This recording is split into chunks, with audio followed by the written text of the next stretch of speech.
belief and hope, Cathy, is what I've got this week. Because without it, I don't think we have imagination. So, sorry about this. No, I'm tearing up too. It's a very depressing situation. It is unutterably depressing. Just explain your decision to resign. I think that my decision to resign is as a result of the work I do, and by day I'm a university chaplain, and in the last week I have been sitting down face to face with 40-50 students, and those students have been telling me their stories. One of my students has lost a really close friend on Saturday. Another student has and then that person's brother then found out 2 days later he'd lost a friend, which is a tragic. There's somebody in my community here who lived on one of the kibbutzes that was attacked, who's lost many friends. I think that it is a unique atrocity. It is the largest civilian casualty toll of Jews, but there are other victims too. Bedouin Arabs, international ravers, and also, people from many backgrounds. It was totally indiscriminate. Man, women, children, babies, old age pensioners, Holocaust survivors, some of whom may or may not be kidnapped right now. And I marked 5 years ago. Sorry, Cathy, I don't know what date it was, but I think it's the Bataclan massacre in Paris. And England were playing France the next week, and I went, and I was asked to bring a delegation of faith leaders. My whole work, Cathy, in life has been around interfaith, bringing communities together, both here in the UK and actually in the Middle East. I've been places in the Middle East that no rabbi has been to for 40, 50 years. And but I think this is a unique occasion. I think the FA statements I read yesterday was awful. It looked at, it wasn't, for me, ethical or moral. And it was a question of, this is a unique event. If we can light up the Empire State Building, if we can light up Downing Street, if we can light up the Eiffel Tower, why not the Arch? Why do you think I didn't ask for it, but neither have I been consulted by the FA over it, which is also, they put it out in my name, Cathy. They put it out, they said, we have spoken to partners. And as the chair of that group of the FA Faith and Football Forum, I felt, well, people will think it's me. So tonight I can go into synagogue, sit down around the table with my students and look them in the face and said I did the right thing. Well, so why do you think the FA refused to illuminate the arch in the colours of the Israeli flag as requested? I don't know. You'd have to ask Mark. I have to ask the chief executive of the FA. I have no idea. We have tried to do events there in the past where there have been major security concerns. Wembley is I don't think it's saying anything that's not known. Wembley is a potential target, a target for terrorism. We know that Stade de France, or was targeted. So football stadiums have been targeted in the past, and they have high security. So, but if that's the case, say it. Say that you're scared today. Say that you share the pain and you're frightened of being attacked. There are 3 Jewish schools that are closed today in Britain.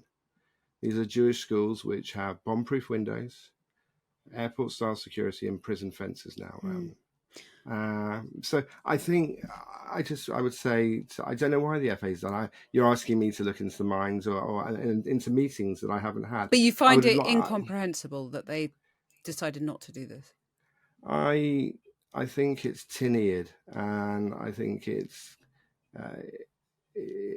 not been adeptly handled. And I think in this case where 1,000 civilians were butchered, killed, murdered, whatever word you want to use, some of them photographed for videos, ISIS-style videos online. I'm not a politician, I'm a rabbi. Women raped and then paraded. I just think this is a tragedy, an atrocity, and it's and it's led now to a conflict,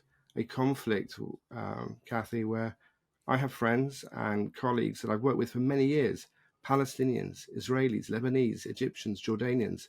I've done that work, I've done the time, and I've checked in on them, but their lives are in threat and danger because of what happened then. Do you acknowledge that the FA is treading a difficult path, given, of course, the horrendous bloodshed of Israeli citizens, but also now terrible bloodshed in the Gaza Strip as well?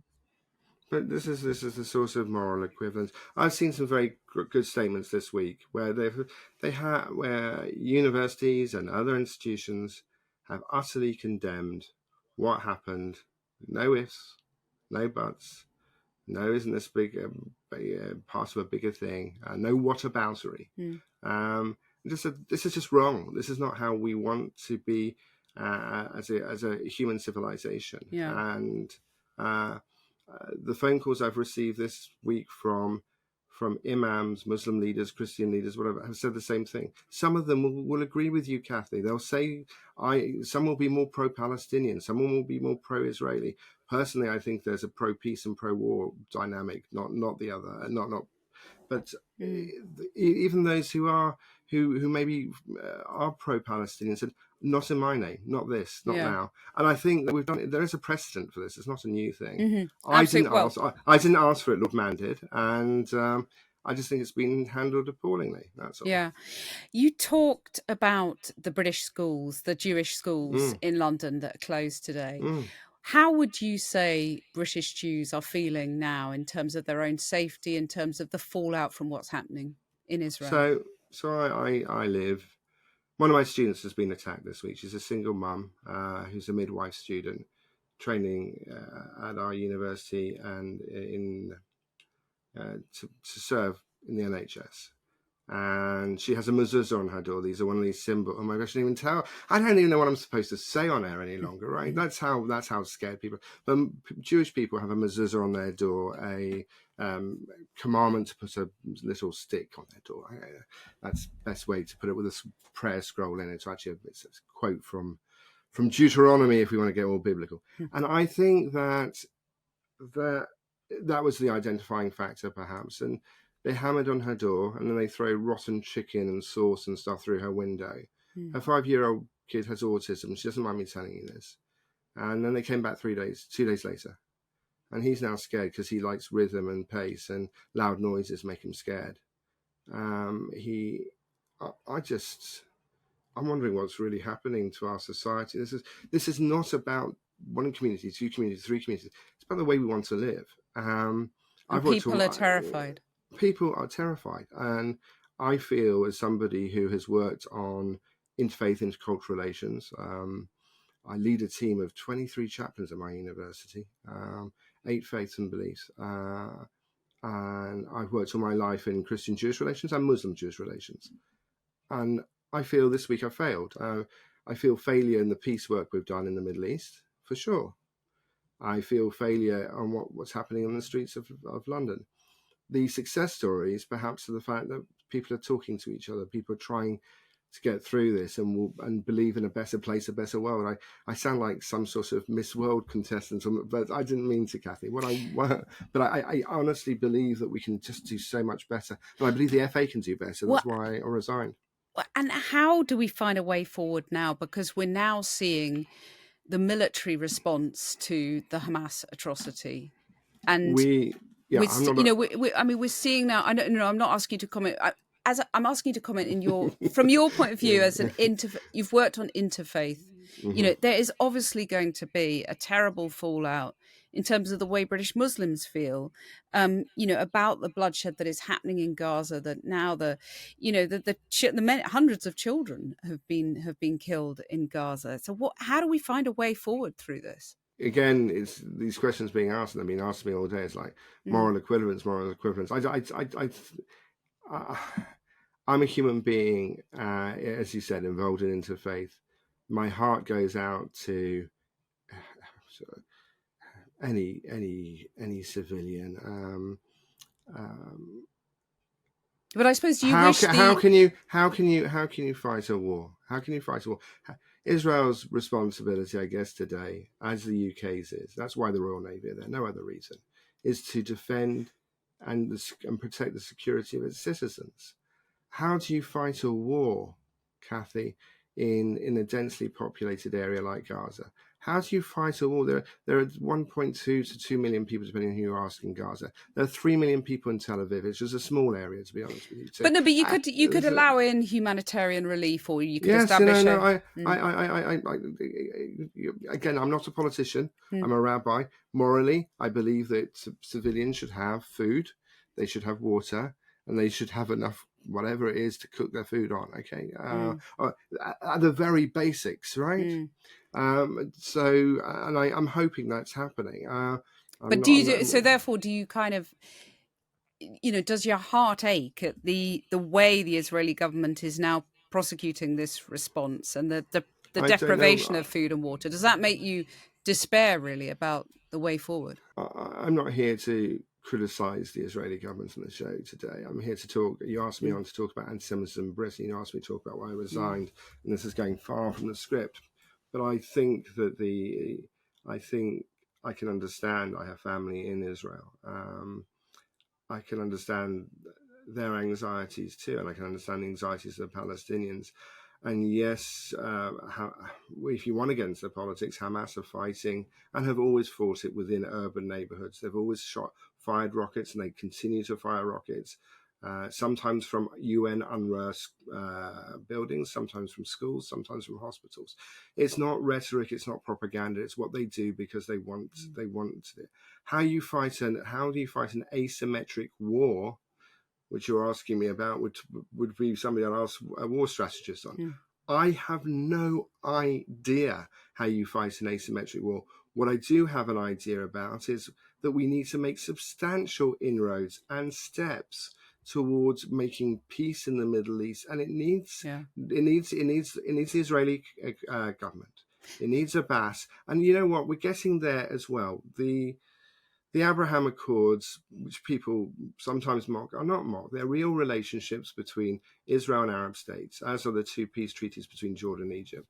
If Saudi Arabia, and this is perhaps the reason Hamas has acted, some people have suggested, if Saudi Arabia came into that community right now, perhaps we could have a situation where we improve the economic lives, improve the security of Palestinians, of Israelis forever. And that's what I can hope for. But you're asking a rabbi from Guildford to sort out the Middle East conflict. Well, and I feel ill-equipped because I've done my bit. I brought Arabs and Jews to Cyprus and Germany from Lebanon, from Palestine, from Israel, from Jordan, from Syria, and from Iraq and whatever. I have gone to cities that rabbis have not travelled to. 3 years ago, I was the first rabbi to enter Tripoli in Lebanon. The first rabbi in 40 years. I've risked. You've tried, I've literally risked tried my. Everything. Okay, I'll be honest. I've never said this on air. I've risked my life. I haven't talked about what happened there. I've risked my life to try and bring about dialogue between religious leaders.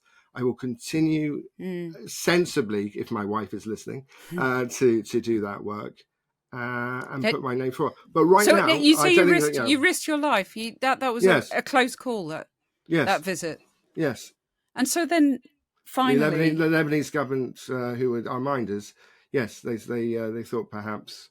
I was with the group. They thought perhaps that was not their greatest call, but yes, they assured me that was not But I stayed, and I met with people there. I met with bishops. I met with imams and patriarchs and others. So I'm proud of that work. And I will go back to Lebanon.